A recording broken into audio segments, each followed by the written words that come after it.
Баршаңызға сәлем достар. Бүгін мен сіздермен қаттаманың рецептімен бөлісетін боламын. Видеоны соңына дейін қараңыздар және каналыма тіркеліп лайк басып кетуді ұмытпаңыз. Ең алдымен ыдысымызға ұнымызды салып аламыз. Одан кейін жылы суымызға тұзды салып ерітіп араластырып, жұмсақ етіп, яғни өте қатты жұмсақ емес, орташа көлемде қамыр илейтін боламыз.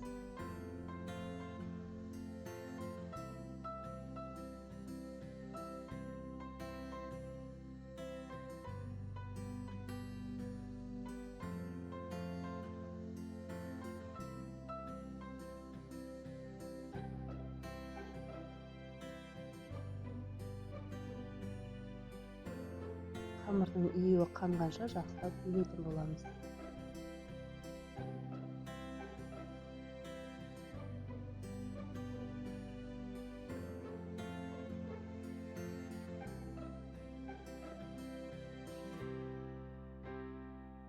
Қамырымызды илеп алдық, енді бір 15 минутқа тындырып қоямыз.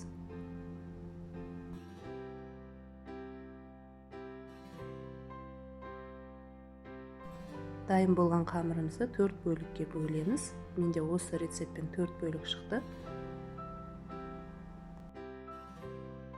Содан соң қамырымызды осылай дөңгелектеп аламыз.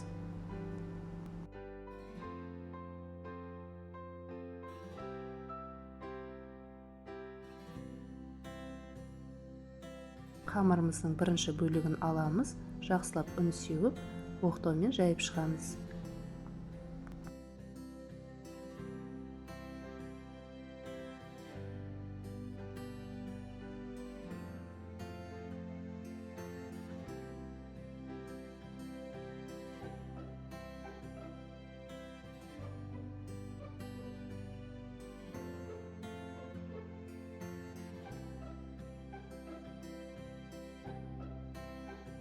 Мінекей достар, қамырымызды осылай жұқа етіп жайып алдық.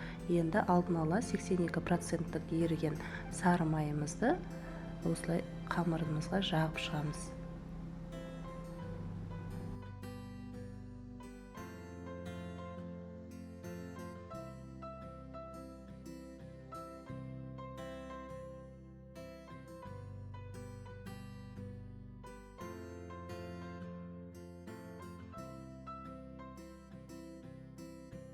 Сары майымыз жақ болғаннан кейін осылай рулеттік етіп ораймыз.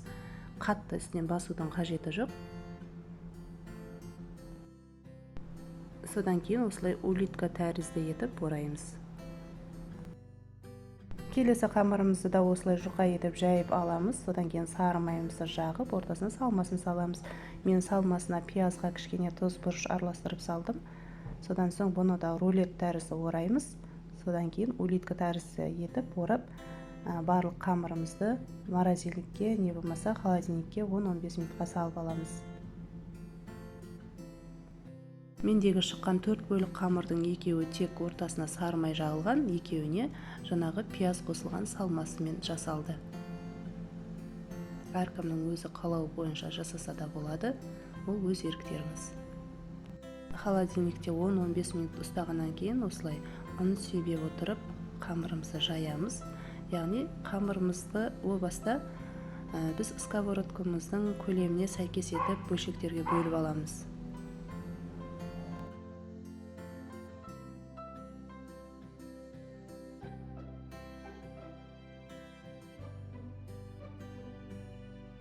Келесі қамырларымызды да дәл солай жайып аламыз. Содан соң қызып тұрған сковородкамызға бір кусок сары майды салып, екі беті қызарғанша пісіріп алатын боламыз. Міндетті түрде сары май салуды ұмытпаңыздар қуыру барысында. Сол кезде қатпарлы нандарыңыз өте дәмді әрі жұмсақ, содан соң қызарып әдемі болып пісетін болады. Мінекей достар, біздің қатпарлы нанымыз дайын. Өте жұмсақ әрі дәмді болып шығады. Жасалу жолы өте оңай, ыстықтай жесеңіздер, дәмі керемет болады. Міндетті түрде әзірлеңіздер және менің каналыма тіркеліп лайк басып кетуді ұмытпаңыздар. Барлықтарыңызға ас болсын.